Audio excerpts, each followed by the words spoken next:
Hello, I'd like to talk about difficulties changing my volume. And this is a bit complex, so I'll do my best to explain it. When I'm communicating with my voice, I can't seem to really change the volume, and it's got quite a loud minimum volume, and if I don't go above that certain loudness, I can't get my mouth in the right place to say words. So I think my voice is a bit loud. I'm guessing my voice is a bit louder than an average person's, but I can't sort of like reduce it. And the reason I said it's complex is because I can, in different situations where I'm not trying to communicate a certain thing or have a discussion or something, like mutual communication about somebody with some facts or whatever. But if I am sort of like reading out a story to my children, or doing like putting on a different accent or something, I feel like I've got more control over being able to change how loud my voice is. So I'll talk about that more in another video because there's a lot to say about that separately.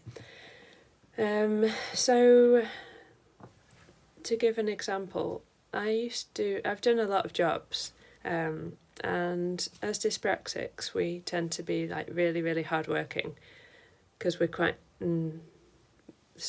don't know if this is one of the reasons, but like some things that can be simple for non-dyspraxics are really challenging for us. So we're sort of used to trying really hard all the time, because some things we just have to try a lot harder to just get a very bare minimum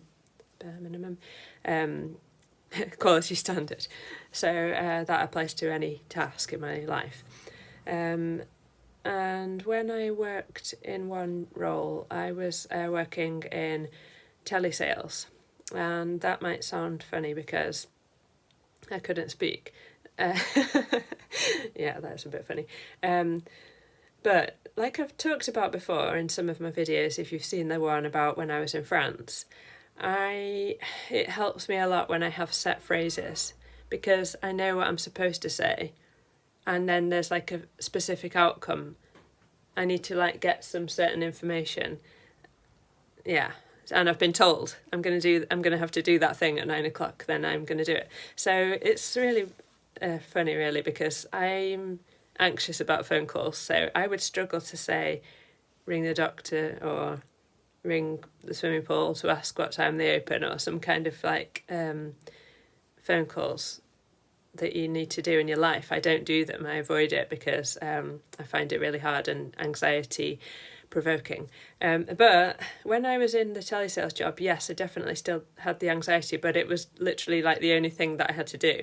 So I would sort of like spend however many seconds or minutes building up to the first phone call, and then just like go for it. So I had to like get this list of numbers, dial it in, ring it, and then I would have a set thing that I would need to explain why I was ringing, and find out whether they wanted to come to this event or whatever, and then if so, get their information, get their email address and stuff like that. And the one I'm thinking of, I've done this in a couple of different companies, but the one I'm thinking of, I was temping for a company, and there were quite a lot of international customers I was ringing, and I've studied languages. So on one of the calls, and it was an open plan office, which is like every dyspraxic and every social anxiety's worst nightmare, I think, because for me, an open plan office, there's just way too much sensory stuff going on, and it doesn't work for me in any way, even though I'm a sociable person. or try to be. So I rang a customer in Japan, and Japan is one of the languages that I've studied. And when I started speaking to the customer, they didn't understand because I was using English. And then I started speaking to them in Japanese instead because they were Japanese. So in Japanese, you're like sort of very humble as part of the language that you're using. So I was saying things like, oh, you know, I explained I'm ringing from such a thing. I'm really sorry. I'm terrible at Japanese, but I just need to like ask if you're interested in this event. And, you know, so I was like saying this, and I was trying to use a very hushed tone.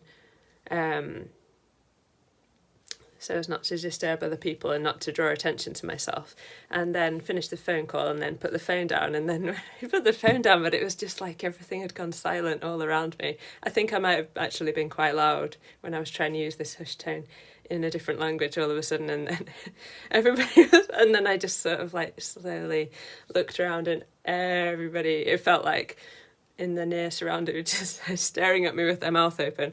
Because the thing is, for this role, I didn't have to have been able to speak other languages. It was just a basic, like, low-paid telesales job.